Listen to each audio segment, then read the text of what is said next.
Madam जी, बाहर ना एक अंकल आए हुए हैं। वो कह रहे हैं कि वो धीरज सर के पापा हैं।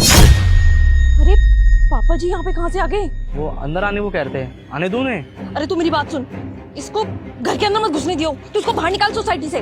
लेकिन मैडम जी क्या बोलूं मैं उनको? अरे सारी चीजें मैं बताऊं क्या? तू कुछ भी बोल देना, लेकिन इनको यहाँ से बाहर भगा। ठीक है। हाँ जल्दी कर। अरे यार, पापा जी को यहाँ का एड्रेस किसने दिया? यहाँ तक पहुँच गए देखना। अंकल जी आप जाइए यहाँ से, यहाँ पे तो कोई है नहीं, घर में ताला लगा हुआ है, आप चलिए। अरे ऐसे कैसे वापस चला जाऊँ? बहुत दूर से हूँ मैं, 2 दिन का सफर तय करके। बिना बेटे से मिले तो मैं तो नहीं जाऊंगा। क्या बात चल रही है इनकी? अब वो लोग तो कह रहे हैं कि यहाँ पे है नहीं। चलो एक बार और पूछ लेता हूँ मैं उनसे।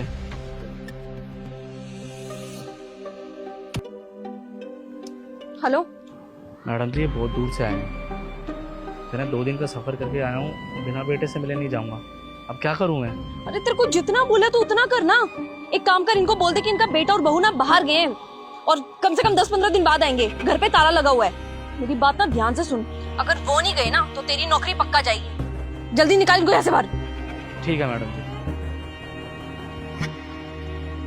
देखिए अंकल, आप समझने की कोशिश कीजिए, इस समय घर में कोई नहीं है। 10 दिन बाद आएंगे और घर में ताला लगा हुआ है। अगर आप अंदर चले भी जाओगे तो रहोगे कहाँ? आप एक काम कीजिए, आप यहाँ से बाहर जाइए। जब वो वापस आ जाएंगे ना तब फिर मिलने आ जाना। अब पता नहीं कब आना होगा। ये धीरज बिना बिना बताए चला जाता है, परेशान कर दिया उसने मुझे। तो गलती तो आपकी है ना, आप फोन करके आ जाते। अब आइए, मैं आपको बाहर तक छोड़ देता हूँ। कोई बात नहीं, होता रहता है कभी कभी। देखिए अंकल, सोसाइटी के बाहर ही ना आपको बस मिल जाएगी रेलवे स्टेशन के लिए। अभी आप गाँव चले जाइए और तब वापस आना जब ये लोग आ जाए। आइए आप। सोच रहा था अपने बेटे से मिलेगा। जब तक मैं हूं ना इस घर पे तब तक मिलने नहीं दूंगी इसको अपने बेटे से। कहां से आ जाते हैं?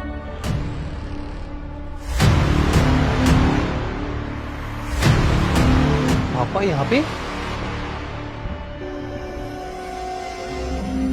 पापा आप यहाँ पे? अरे धीरज बेटा तू आ गया। बहू कहाँ है? वो तो घर पे है, लेकिन आप यहाँ पे क्यों बैठे हो? आप घर क्यों नहीं गए? अरे बेटा मैं तो घर गया था, तुम्हारे चौकीदार ने बताया कि तुम घर पर नहीं हो और 10-15 दिन बाद आओगे, इसीलिए बेटा मैं तो गांव वापस जा रहा था। मुझे क्या पता तू यहीं पर है। मैं तो कहीं भी नहीं गया, और अंकिता भी घर पे ही है।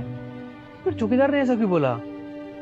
आप पापा बैठिए, घर पे चलिए। आप लाइए बैग, मुझे दीजिए। आइए।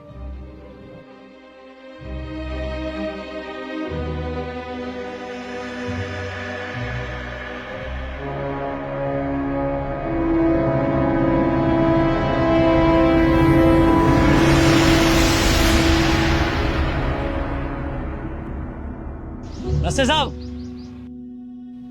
नमस्ते, इधर आ। पहले तू मुझे ये बता कि तूने मेरे पापा से झूठ क्यों बोला कि मैं यहाँ पे सोसाइटी में नहीं हूँ? तेरे इस झूठ की वजह से ना पापा गांव वापस जा रहे थे। माफ करना साहब, मैंने इनसे झूठ कहा था, लेकिन इसमें मेरी गलती नहीं है। अबे तेरी गलती नहीं है तो किसकी गलती है फिर?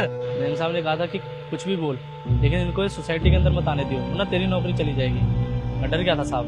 अबे तू पागल हो गया क्या? वो भला ऐसा क्यों बोलेगी? क्योंकि वो नहीं चाहती कि आपके पापा आपके घर में आए, और उन्होंने फोन करके कहा था ये कहने के लिए कि आप 10-15 दिन के लिए बाहर गए हो। साहब देख ले, अगर तेरी ये बात झूठ हुई ना तो आज के बाद इस आसपास के एरिया में भी नौकरी नहीं कर पाएगा। साहब मैं अपने बच्चों की कसम खा रहा हूँ, मैं आपसे झूठ नहीं कह रहा।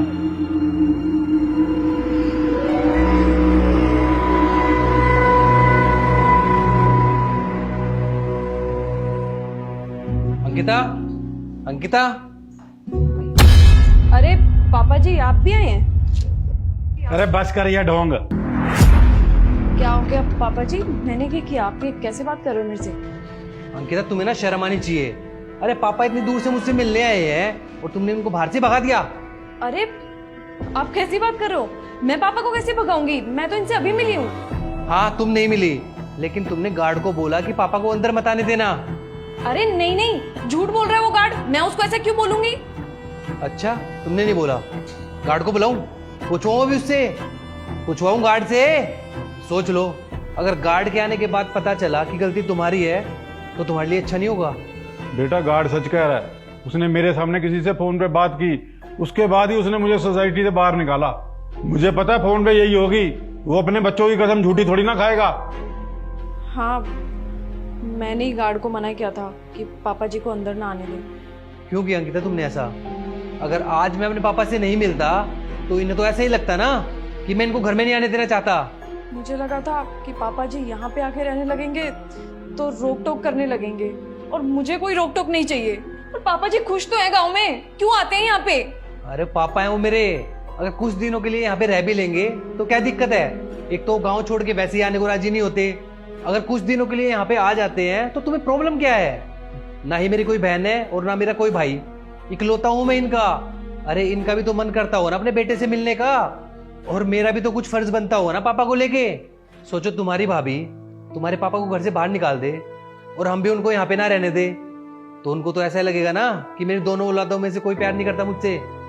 देखो अंकिता, मैं तुम्हारे पापा की बहुत इज्जत करता हूँ, अगर उनको कोई भी तकलीफ होगी ना तो मैं हमेशा उनके साथ खड़ा रहूंगा। मैं तुम्हारे पापा को अपने पापा की तरह मानता हूँ, तो तुम भी मेरे पापा को अपने पापा की तरह मान सकती हो ना। अगर ऐसा नहीं हो सकता ना तो आज से तुम्हारे और मेरे रिश्ते खत्म, तुम अपने घर मैं अपने घर। नहीं नहीं धीरज, मेरे से बहुत बड़ी गलती होगी, प्लीज मेरे को माफ कर दो। पापा जी प्लीज आप भी मेरे को माफ कर दो, आगे से मैं ऐसी गलती कभी नहीं करूंगी, पर प्लीज मेरे को अपने साथ रहने दो, मैं आपके बिना नहीं रह सकती। देखो बेटा, मैं तो यही चाहता हूँ कि तुम दोनों हमेशा खुश रहो, इसलिए मैं तुम दोनों को परेशान नहीं करता। कभी कभी मेरा भी मन करता है ना कि मैं अपने बेटे के साथ रहूं, मुझे मेरे बेटे से जुदा मत करो। सॉरी पापा जी। देखो अंकिता, अगर आज के बाद तुमने ऐसी गलती की ना तो मैं तुम्हें दोबारा नहीं समझाऊंगा, मैं तुम्हें घर छोड़ाऊंगा। आओ बाबू जी।